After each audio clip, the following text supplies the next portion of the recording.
The movie starts off with this scene of two chemists, and one of them, who is a superior, stupidly decides to dump chemicals into the sink. It's not really explained why he wants to do this, nor is it really explored in the film, but it was inspired by a real life incident that happened in 2000 called the McFarland incident, where the exact same thing happens play by play. This context is actually like heavily important as it fills some gaps in the narrative that may go around your head in later parts of the film, but I'll get into that later. For now, just know that it gives them a reason for the monster's existence, and that's all you really need to know. The chemicals go into the river, fish gets mutated, and then years later, the monster shows up. I will say that the film actually does a really good job of building tension in the film, as they don't show the actual monster until later. Instead, it shows people's reactions to it throughout the years, building suspense and making you really want to see what this monstrosity looks like. But for now, we'll have to turn our attention to the main character. In 2004, a pathetic father named Gong-do, who we first see as a lazy bum who can't even be bothered to attend his daughter's parents' day at school. And instead, he sends his drunk brother to accompany her while he works at the snack bar. They bicker about stuff like her not being able to have a nice cell phone, and Gongdu even says that his 13-year-old daughter is old enough to drink the like drink beer. The movie does an amazing job of characterization here, and I'll be gushing over this over the course of the review because, man, I think it is the best part of the film. We see traits from three characters that we're introduced to: the father, who's kind of a moron; the daughter, who's attentive and sassy; and then the grandpa, who's just kind of like your average Korean grandpa. He does things that old people would do, but he's really charming. Immediately you're just met with characters that define themselves, and this good part of the movie actually carries on throughout the entire film as they introduce main characters. I'll also take time to mention that the other two characters, Nam Lee and Nam Ju, are mentioned in these early scenes, and the latter of which is actually shown on TV failing to get a gold medal in archery because she's like an Olympian. But anyway, what seems like a regular day at the park turns into tragedy when the monster who we wanted to see for so long after all that suspense build up finally emerges from the water and starts wreaking havoc. The CGI of the monster is so good for its time, and it doesn't give you any goofy like Star Wars prequel vibes. I'm not gonna lie and say that it looks realistic or whatever, but it's definitely distinguishable from like the actual real props and humans. But it's good enough to like immerse yourself and believe that people would actually run away from that thing. And it was just a very rewarding experience to see the monster for the first time after like 20 something minutes. And the first time that he shows up, he's not just like idling or he does some jump scare and then runs away like how you see in some other horror or like monster films. But actually, its first occurrence or first appearance is actually it terrorizing people. Like this is the first introduction, and he's already up in the body count, just like in broad daylight. It's just it's so rewarding. The movie is rated R, but they don't rely on spamming you with like gore and bloody scenes. Instead, they feature like even more horrifying scenes of like blood gushing out of a door frame to let your imagination kind of just run wild and do the work to figure out what's actually going on. And I always like appreciate that when it comes to like films and TV, when they don't just like, throw too much gore at you. It's always nice and it has its spot in the industry. But I kind of do miss the era of like film and TV when they kind of just creatively kill people and kind of let your mind do the work, because I feel like in that way it's just more creative and it's just more interesting than just seeing someone get ripped in half. Like it just gets old after a time. So I'm glad they didn't rely too much on that. I also would like to take a time to appreciate some of the cinematography here. Like a lot of the movie is kind of shot in like this horizontal view where you kind of get like a wide angle view of like the scenery and the characters, and it kind of gives you like the feeling that you're kind of like watching a play on the stage. I don't really know how to explain it, but there's like just satisfying way that the movie is kind of shot. Not too much close-ups or dynamic camera angles, but kind of like just a static view of what's going on without too many cuts and too much happening. It was just something that I noticed throughout the film that I just really enjoyed watching. Um, very, very interesting way to shoot the film. Took a minute to get used to, but I fell in love with it immediately. There's also this fun scene going back to like the tragedy that happens at the park. There's this fun scene of like some American dude named Donald trying to play hero with the main character as they like try to fight off the monster, which comes off as like a one-off kind of like joke of like this American tourist is like trying to be the hero. But he actually plays a really important role later in the film, so it was just kind of fun to kind of subvert expectations there because I initially thought that this was just some guy trying to impress his like his sex tourism baddie, but no, there's actually some substance here. So the main character and this American dude named Donald are trying to fight off the monster, and it also kind of plants seeds of the characterization of the main character Gong-do. Um, we initially see him as like this loser guy. He's like tripping over nothing. He's like telling his 13-year-old daughter to drink beer, and he's kind of pathetic. But we see him like picking up a pole to fight a monster to just save a couple people that he's never even met, and it kind of like ticks something in your brain, like maybe there's something to this guy that maybe he's not as bad as we think, or maybe he is just as stupid and thinks he can fight off a monster.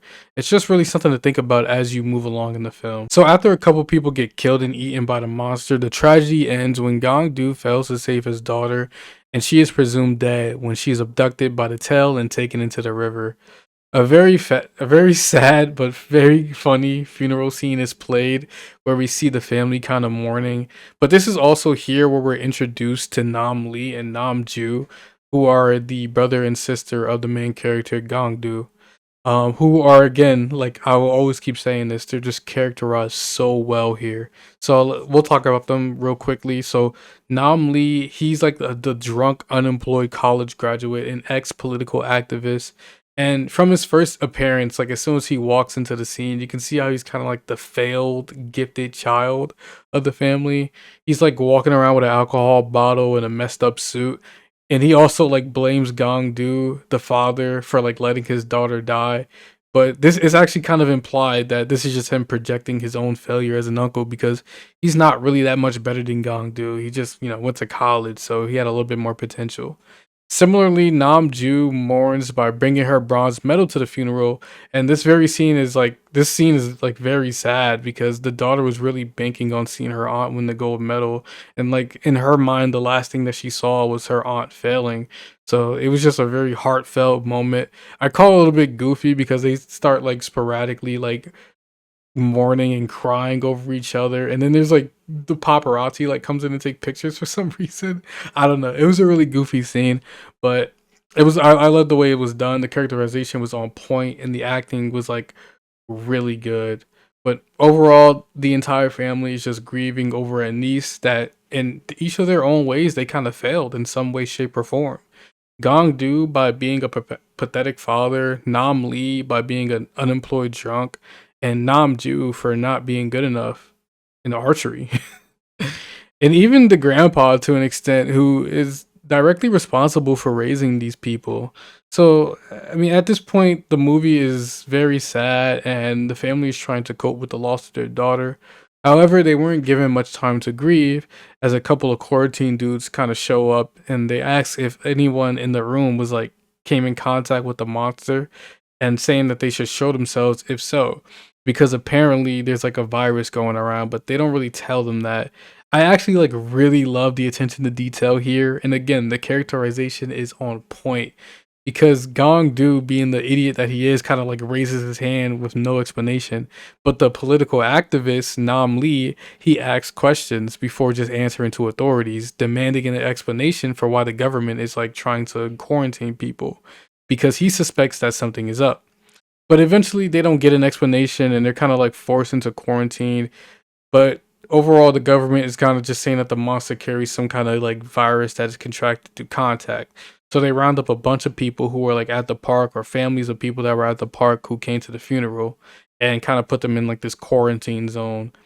So the first night of quarantine, Gong-do gets a call and it's actually from his daughter.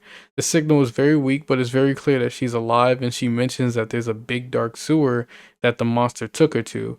And this wakes up the whole family in the middle of the night, who now knows that their little girl is not yet dead and could still be alive.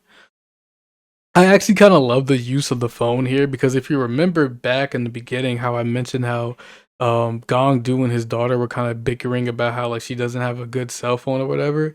And I kind of just found it like poetic that that same cell phone that the daughter was complaining about ended up being the same phone that kind of like saved her life in a way or could save her life.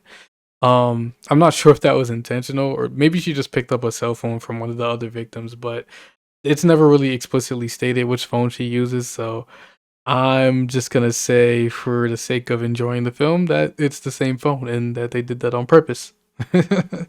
Anyway, it's kind of obvious where they were going with this plot. However, I remember saying to myself as I was watching to this film, like, this better have a good character arc payoff, or else this movie is really gonna miss the mark for me. After seeing these like failures, like the three people and the grandpa get a second chance at life, basically, you can't help but feel hopeful for them and kind of root for them. And I always love a good redemption story. Like the indomitable human spirit, man, that's what I live for. That's my truth. I just love stories where even if it's bittersweet at the end, just stories where people decide enough is enough. Like I'm gonna get my shit together. Like I just, I'm a sucker for those type of films. So I was really hoping as I was watching the film that that's what they go with it. As we move along in this review, I'll talk about how they executed it. But going back to the film, they can't just leave the quarantine, and they're actually seen as like crazy people when they try to convince the authorities of what they heard on the phone. So Grandpa comes in clutch with these people that he knows somehow. Like I don't know, like it's like some gangsters or whatever that somehow have access to guns in a car or whatever. And they were able to get a ride out of the quarantine zone, but it costed him his entire wallet and his savings. Like Grandpa had to cough up a lot of money and his credit just to get a couple of shotguns, a pickup truck, and two dingy disguises. They're taxed even further too when they actually reach the gate after escaping, like the gate of the not the quarantine zone, but the restricted zone where the river is. And at the gate, they get sussed out basically.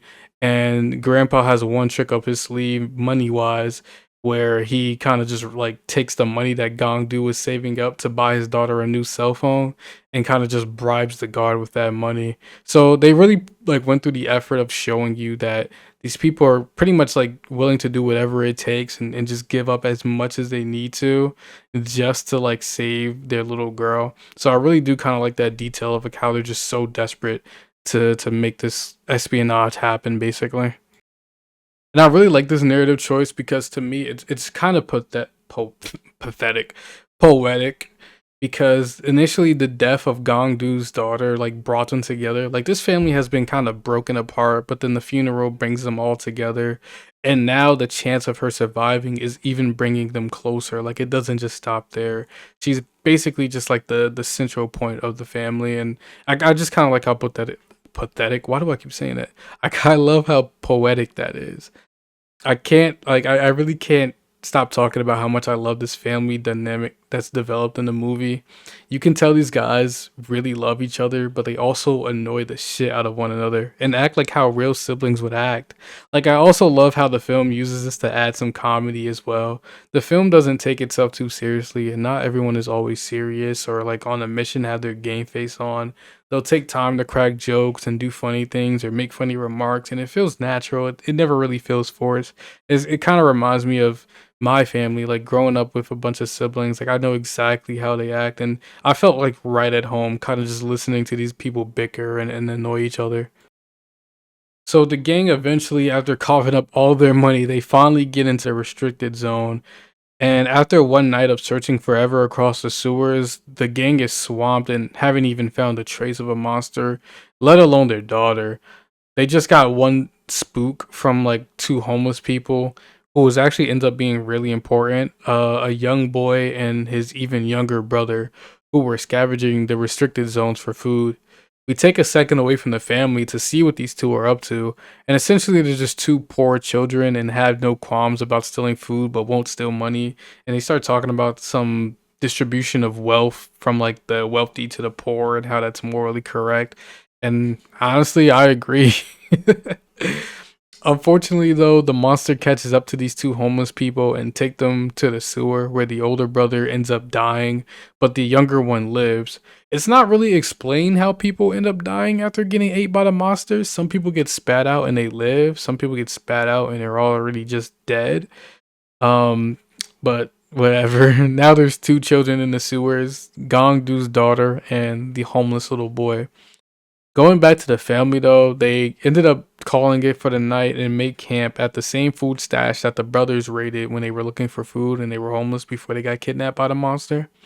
And this is where actually really heartfelt, like nice family moment comes up, where Gong-doo ends up falling asleep and they start talking about how like, well, the siblings Nam Lee and Nam Ju, they start talking about how Gong-doo is like kind of like a lazy bum or whatever, and the grandpa kind of scolds them because he says that they're being too harsh on Gong-doo. You gotta remember, Gong-doo was the only one who stayed with Grandpa at the snack bar, and Grandpa says that he's not as bad as he seems, and he was actually pretty smart as a kid and had a lot of potential.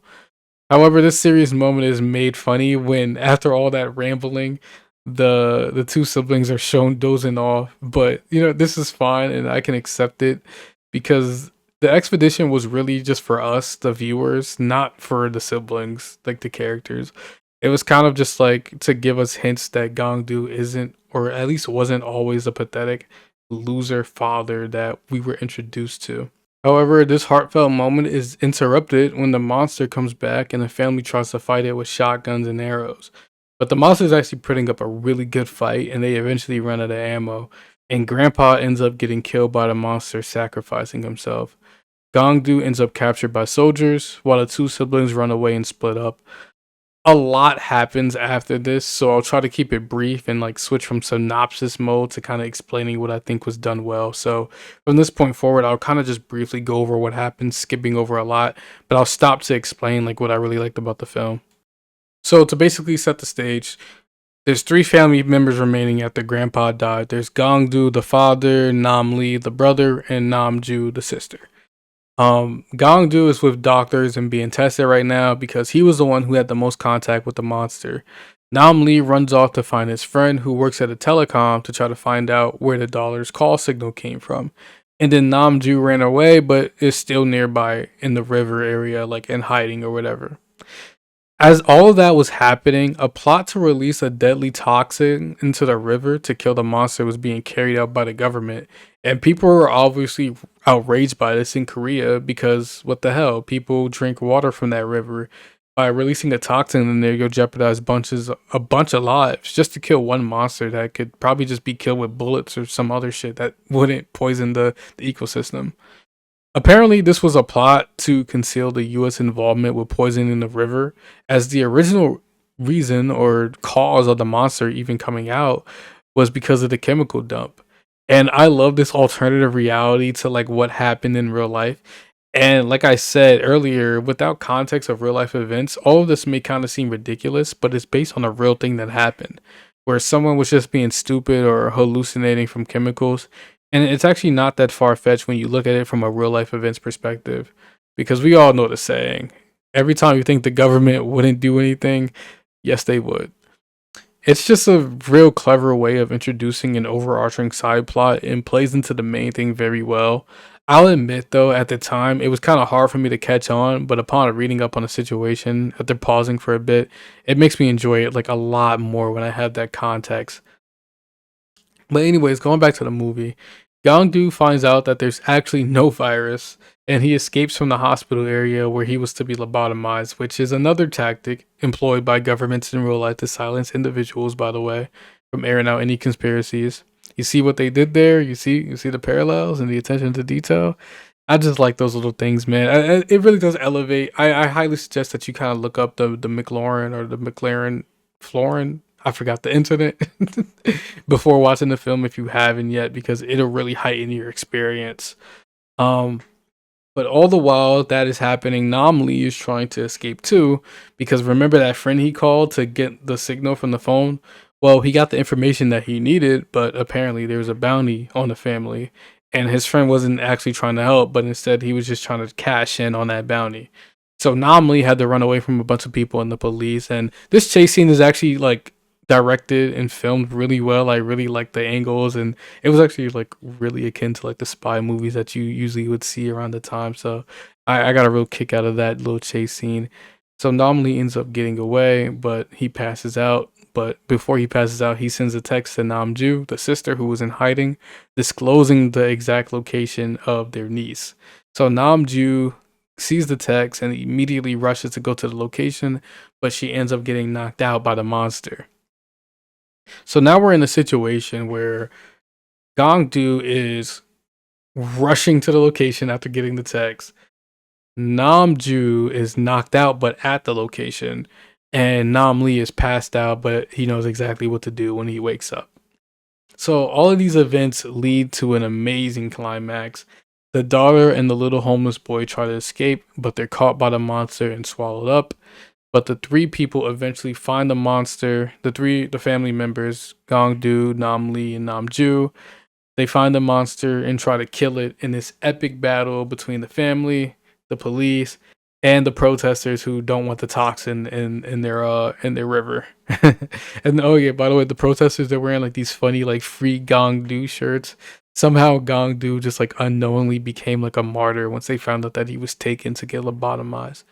The movie does a really good job of showcasing tension. I didn't get a chance to talk about the monster scenes too much, just to avoid summarizing like events, but these scenes were so good. The monster acts in unpredictable ways. You never know what it's going to do. You just know that it's super strong and it likes to eat people, but you never really have the benefit of knowing how it's going to think or how it's going to act. You're pretty much just as clueless as the characters, and I love that. I mean, this thing doesn't resemble anything in real life, so it's hard to even guess what it'll do next or how it'll act. It might even sprout wings and fly. You never really know. And it's just a good monster film just because it captures the fear of the unknown and the unpredictability of sci fi creatures. Eventually, they are able to stun the monster, though, with the help of toxic gas that the government was actually going to use on the river, by the way. Like that, the gas that knocks out an entire monster, they're going to dump into the river. Just think about that. And but they ended up using it on the monster like in the land, so the gas doesn't really go into the river or nothing like that. But it just knocks the monster out temporarily, which gives Gongdu a chance to pull his daughter and the boy out of the mouth. But apparently it's too late. The daughter is dead, and the family grieves their little girl once more, and it's very gut wrenching. Like the scene of them realizing that she's not alive anymore is very sad. I mean, like to come so far, but in the end, she just dead. It's like I mean, the entire movie, you're rooting for these guys, right? You want them to succeed. You want them to be better adults for this little girl. And honestly, me personally, I was hoping for a happy ending to all of this after all the bullshit they had to go through. And even now, as I read the script, I'm getting emotional just trying to recall the scenes in my head. Like I was hooked for this last arc because after all that sad stuff, the monster actually started to get back up, and this is where the three family members start to lock in. In a rage, Gongdu picks up a pole like he did in the beginning of the movie, a little callback to a couple hours ago, and he gives the monster a nice clean whack, but then he gets knocked back down as the monster retaliates. The political activist Nam Lee steps in with Molotovs as he tries to light it on fire. And a hobo that he actually met after escaping the bounty hunters comes in clutch over the bridge with a gallon of gas and he starts pouring it on a monster. The monster just starts drinking it because, again, this thing is unpredictable. You just don't know what it's going to do. Gasoline probably tastes good to it, but it doesn't matter because gasoline is still flammable. So Nam Lee has the bright idea to take advantage of that and tries to throw a Molotov at it, but he misses pathetically.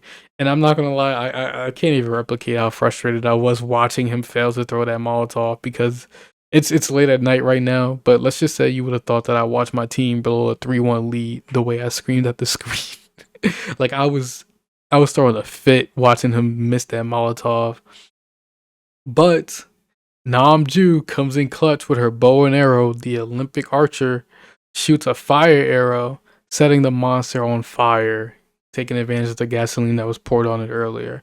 The monster starts to panic and makes a break for the river, only to be stopped by the goat Gongdu with that pole yet again, and he puts the monster down for good.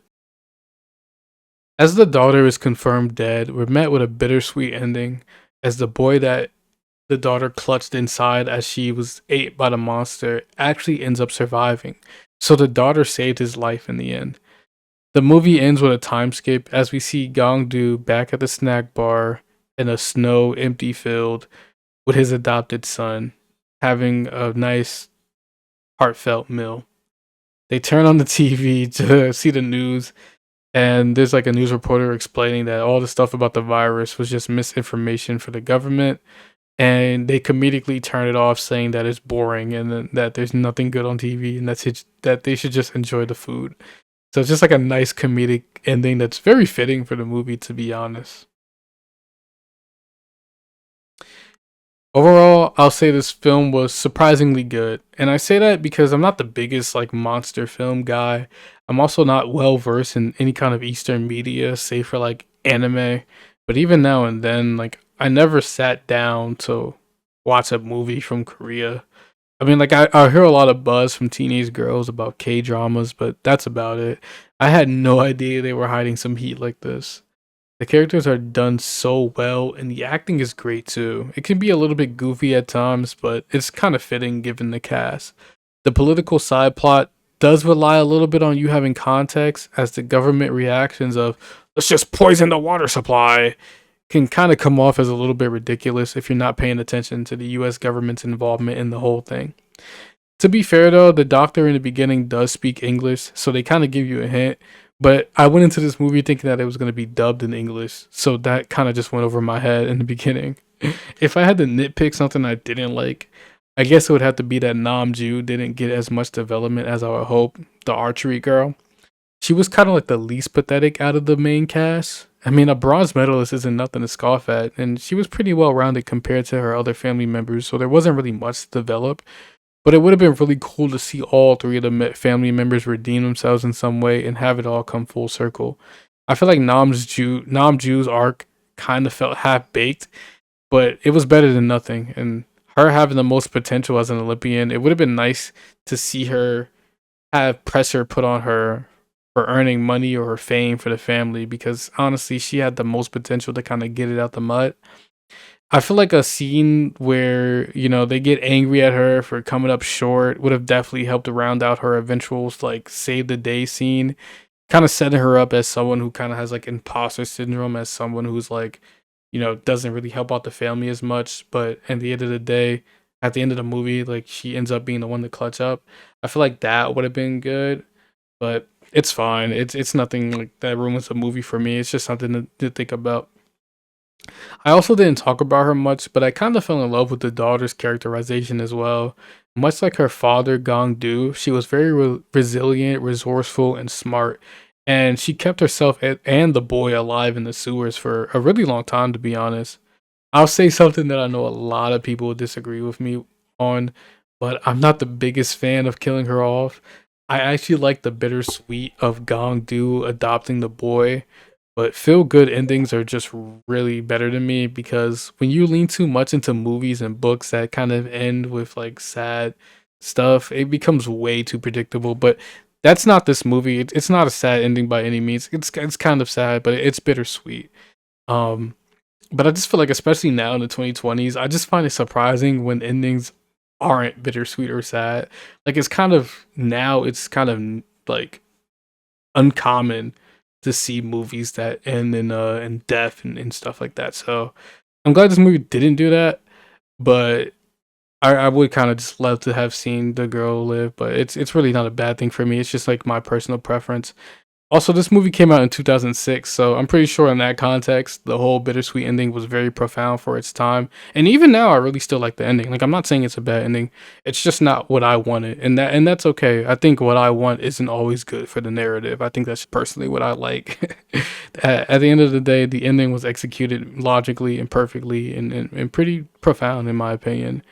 The CGI, like I said, it was great for its time. The monster looked great and disgusting in a good way, with the way it licks people and uses its tail to fight or grab things and swing under the bridge. They did a really good job showcasing what a creature like that could look like. I wouldn't call the monster scary, but that's fine. I don't think it was trying to be terrifying, but rather kind of like a Godzilla, like a mutated freak. And it did a good job at doing that. Overall, I give the host 4 out of 5 stars. Great characters, great CGI, great plot, and surprisingly good humor. that all ties into a very fun watch. However, some narrative choices that I personally disagree with. I probably won't dive deep into monster films or Korean films in general after this, but I'm way more open to them now if they have good writing and characterization like this movie. Just don't lean too much into the monster itself, but develop a plot around it, and you'll probably get a good rating out of me. Anyways, that's the host, 2006. See ya.